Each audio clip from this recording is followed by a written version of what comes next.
Okay, where to even begin?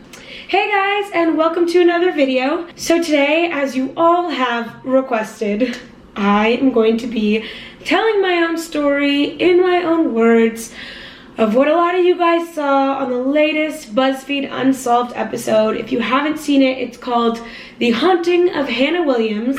Hannah Williams being one of my best friends and fellow co-workers. I mean, as an avid horror movie watcher, I don't know, it all still feels kind of surreal. I know Hannah feels the same way. But yeah, I mean, I guess it's only natural that you guys have a lot of questions for me, concerns even. I've gotten people reaching out asking if I'm still alive, which yes, I am still alive. I am not possessed to my knowledge, but I guess you guys can be the judge of that.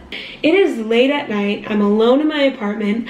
I'm hoping I can get through this whole story without getting completely terrified. I guess we'll see. Well, before I even start, I just want to say that I know that this topic already naturally is a bit polarizing. There are people who are complete believers. There are people who think this is all just a bunch of baloney. Personally, I guess I kind of fall somewhere in the middle. I wouldn't call myself like a complete skeptic, but I'm not someone who's like ever had anything like this happen to them before. I don't know. I don't know. This is all still very confusing to me. If I don't answer all of your questions, it's because I literally don't have the answers myself. That's just gonna be the nature of this kind of thing. I don't think we're ever gonna get the answers that we want. I think the Unsolved boys did a great job in capturing whatever proof that they could get. This is just a topic that will never be like 100% settled. Even with not really knowing and not having complete answers, like I have never experienced anything like it. Also, if you haven't yet seen the Unsolved episode, I highly recommend that you pause and go and watch that. I'll link it down below. It's a season finale. It is a wild ride, but let me also tell you, if you are scared of this kind of stuff, like you are forewarned, it is creepy. It's just so much different because I've watched stuff like this my whole life. Like, I love horror movies. I'm an avid horror movie person. It's just so much different when it's like you and personal and a personal story.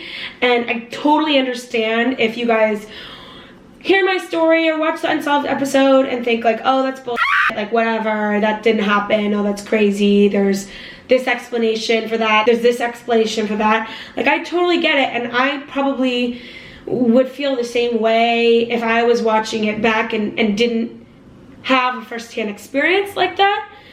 Again, I can't tell you with like definitive proof what it is that really happened, but I can only tell you my own experience and my own feelings and compare that to my own other life experiences. So anyways, enough ranting. I guess we can just dive right into the story. This is going to overlap with what you guys heard on the BuzzFeed Unsolved episode, but you guys really have been asking me to tell it in my own words, so I'll kind of go into more detail about what I actually experienced and what I actually saw. I also want to note that I haven't told this story yet because I really believe that it was Hannah's and her family's story to tell if they wanted to tell it. But now that the Unsolved episode is out there and was trending on YouTube for a minute, I think that it's natural for me to follow up with my own details.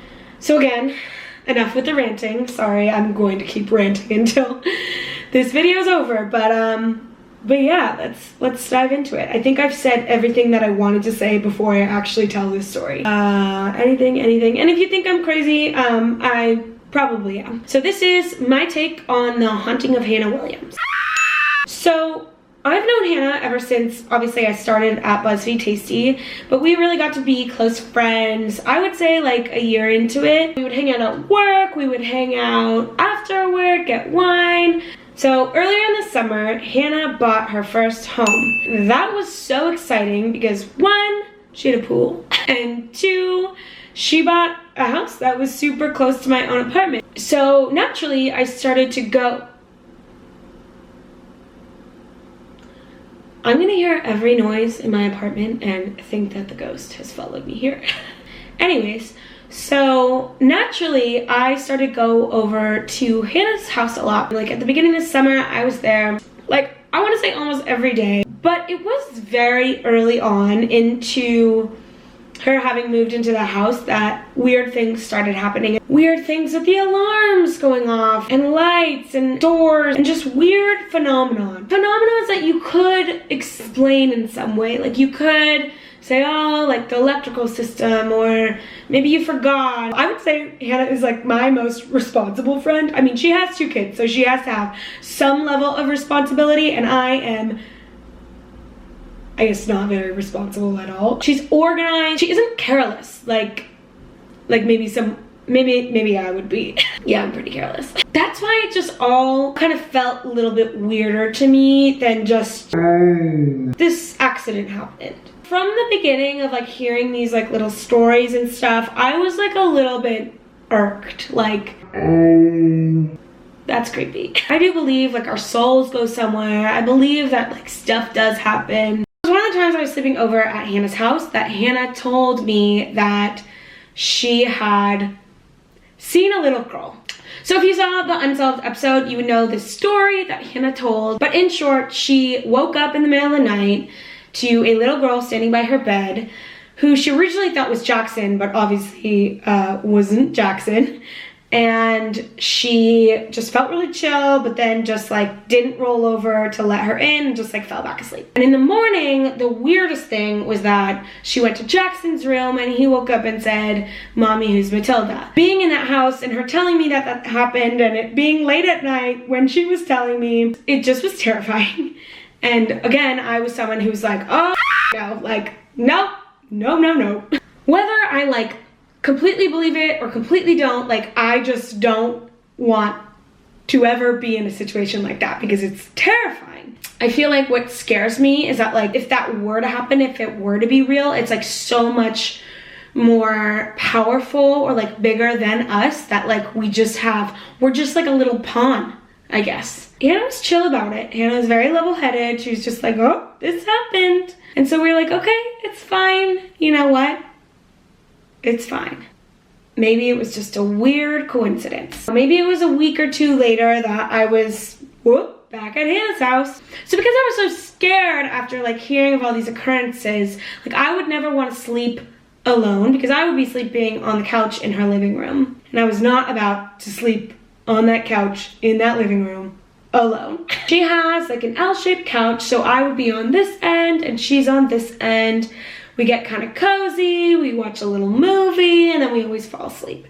We fell asleep on the couch, and I awake in the little, I guess, L, or like the corner of the L, there is a girl standing over me, and initially think, oh, it's Hannah. I'm like, what is she doing? But then I look down, and I see Hannah on the couch, where she should be.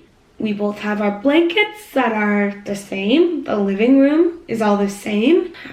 But there's just this girl standing there. I can't even tell you that I like saw like exact features. Like I wouldn't be able to like draw out like a composite sketch of the portrait of this girl. I can just only tell you from like my experience and memory that like I knew it was a girl. There was a white nightgown. She was like an older girl though, so like I would say 10 to 12 years old. The other thing that I can tell you is how I felt. This kind of really terrifies me the most because knowing how scared I would be if I was in my right mind, it doesn't add up. I was just way too chill for it to have been my own feelings, if that makes any sense. Like if I was in my right mind and I woke up and I saw a girl standing over me, I'd be like, oh, no, like I probably would scream. I would probably get up and run. I would be anything but chill. And the fact that I woke up and I was like, hey, it's just like wrong. I quickly realized it's not Hannah. I look back at the girl and her arm is outstretched to me like this. Again, if you told me right now that I would ever reach my hand out, like, no. It's so baffling to me because also when I tell this story, people are like, what were you thinking? Like, why would you do that? Like, how could you do that? Why are you so brave? All this stuff. And I just like, I don't know. I just was. Like, it just,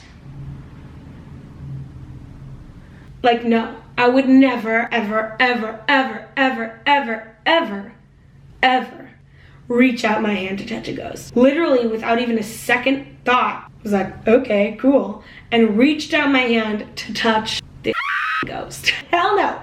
Hell no would I ever do that in my right mind. It's hard for me to describe what that feeling was. I don't want to say like a spark or like electrocution or anything like that, but I just want to say like a little bit of a jolt of energy. I laid back down and I literally thought to myself, well, that was weird. And I thought, better tell Hannah in the morning. And then it was all over. Fall back asleep in my tranquil, weird, ghost hypnotized, ghostmatized, I don't know, self. And I wake up in the morning and I'm like, holy, what happened last night? It still is hard for me to know with 100% certainty that I wasn't dreaming. I will never be able to. I can only tell you the facts of what I know.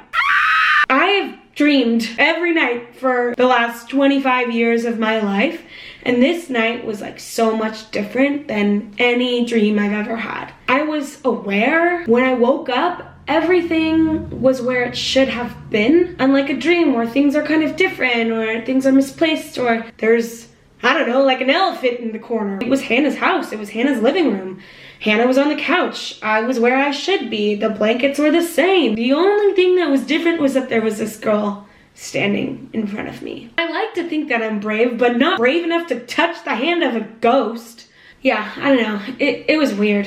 But to be honest with you, after that night happened, I kind of felt more chill than I did before I met this ghost. Because then I was like, well, the ghost was pretty chill. Maybe this ghost is like a cool ghost. So then like we started going over and like joking to the ghost. Be like, hey Matilda, like what's up? Like pour a glass of wine for Matilda, like trying to include her in our conversations. I heard countless of times like loud crashes in the attic, weird bangs, footsteps, all these different things you could like explain in some way, or you could like find an explanation for. For me, based on what I've felt in that house and my own experiences, there's not a shadow of a doubt in my own mind that this house has activity in it. And I completely understand if you guys don't. I think you just really have to experience that energy and feel that energy yourself to really know.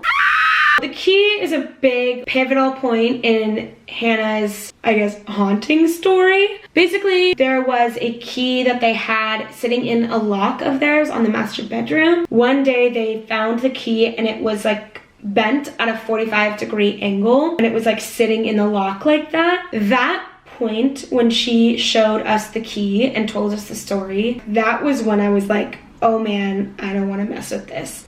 I know a lot of people have like different explanations for it, like it hit something or like a kid played with it. I held this key. I used all of my strength to bend this key, and you would think something that's already like kind of bent would have some give to it. I tried with all of my strength to bend this key and it did not budge. Not one, not even a little, like nothing. This is a strong metal key that no kid, no human for that matter, could physically bend on their own. To me, the strength to bend that key, coupled with the fact that you're showing up as like a little girl, made me very concerned that this was not a little girl at all.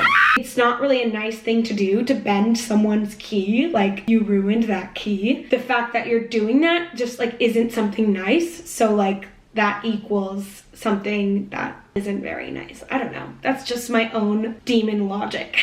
I don't know if that math makes sense. And then it made me concerned because I was like, oh my God, like what did I touch? Did I let it inside my body? It was already kind of like sure to me that there was something in the house. The key was what changed my feelings towards what was in the house. You know, I feel like Hannah is handling the situation in the best way I guess anyone could. I mean, they bought a house that they loved. It's got everything that they needed and wanted in a house, and a little bit more. Hope that answers some of your guys' questions. I hope it didn't creep you out too bad. I know a lot of you guys are sending me a lot of messages that you guys are kind of freaking out, and I totally get it. I have been there. I'm okay. Hannah and our family are okay. We are all alive. And that's all we can really ask for. Anyways, now I'm gonna go to bed, so that's gonna be fun. I guess it's up to you what you choose or choose not to believe. I'm not trying to make anybody feel some type of way. I just wanted to tell you guys my own story because you guys have all been asking for it. I didn't even know I was going to be in the Unsolved episode, actually. Wherever you guys are, wherever you are, Matilda, I hope you all subscribe to my YouTube channel. And I'll see you guys next time. Hear that, Matilda? You can subscribe too.